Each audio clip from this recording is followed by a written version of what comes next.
Kassospol ABRI.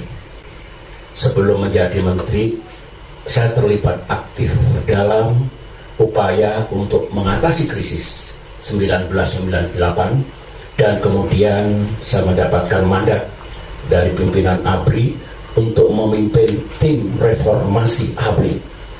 Di dalamnya ada TNI Polri, dan kemudian dalam kapasitas saya sebagai ketua fraksi ABRI di MPR RI 1998-1999, saya tentu mengambil bagian dari reformasi nasional. Tugas itu, kewajiban ini kami lakukan dengan banyak waktu yang saya gunakan, terutama malam hari atau hari libur di tempat ini. Pada saat saya berada di luar pemerintahan, pertengahan tahun 2001, saya dibebaskan dari posisi saya sebagai Menteri Koordinator Bidang Politik, Sosial, dan Keamanan. Pembebasan itu saya terima dengan ikhlas. Pasti Presiden Gus Dur memiliki pertimbangan tertentu yang baik untuk membebaskan saya dari posisi saya sebagai Menko Polsoskam, atau kemudian menjadi Menko Polkam. Saya tetap menghormati beliau sampai akhir hayat beliau.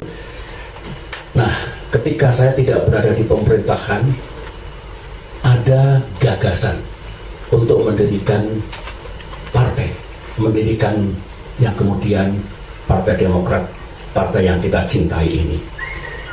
Adalah pertemuan saya dengan almarhum Vencer Rumangkang, dilaksanakan di sebelah, nanti kita lihat mejanya masih ada.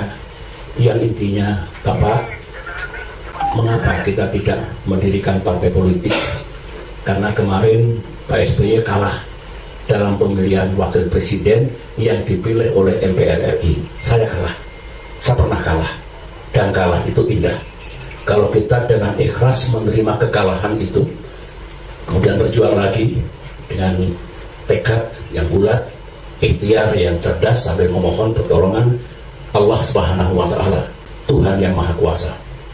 Saya masih belum tergerak, tetapi Pak Vencer Rumangkang, tolong Bapak pertimbangkan, Pak. Ini kan sarana perjuangan. Dalam demokrasi kan mesti ada partai politik. Mendengar itu saya jadi ingat, karena dulu waktu saya masih di militer, dalam semangat reformasi, TNI aktif itu tabu untuk memasuki dunia politik, politik praktis.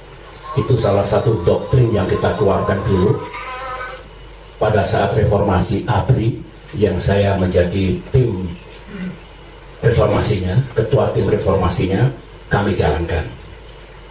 Benar, saya tergugah, terinspirasi. Kalau masih jadi jenderal aktif misalnya, jangan berpolitik. Kalau mau berpolitik, pensiun. Oleh karena itu, Ketua Umum AHY dan beberapa mantan perwira militer yang karirnya dulu cemerlang, cerah, tapi ketika pindah pengabdian dari dunia militer ke dunia pemerintahan atau politik, syaratnya harus mundur. Itulah ya, salah satu yang kita gagas dulu. Nah, kembali ke situ, kembali ke sejarah mendirikan partai.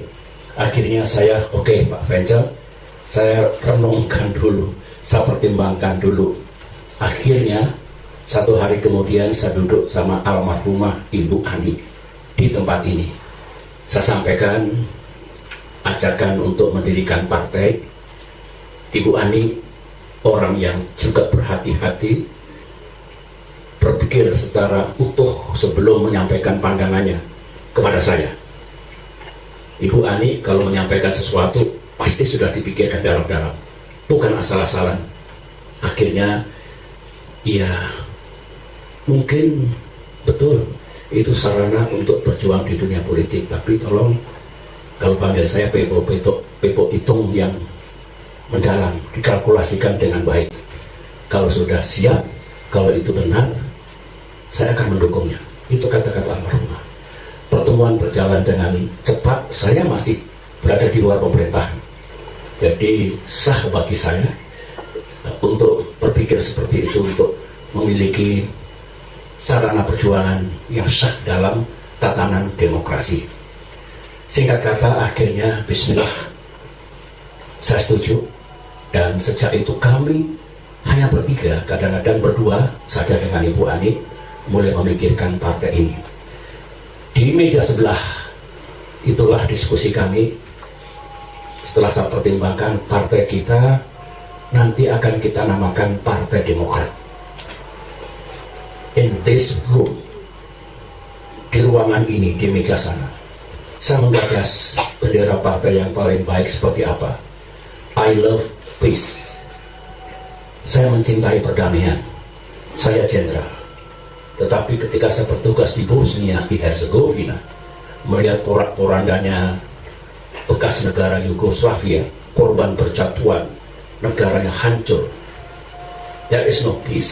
Saya bermohon pada Allah, ya Allah, mudah-mudahan melalui Partai Demokrat ini ke depan saya selalu dituntun untuk tidak mengorbankan peace atau kedamaian dalam arti luas, termasuk kerukunan antar identitas, saling hormat menghormati, kepatuhan pada pranata hukum, itu semua dalam wilayah peace, kedamaian atau perdamaian. Waktu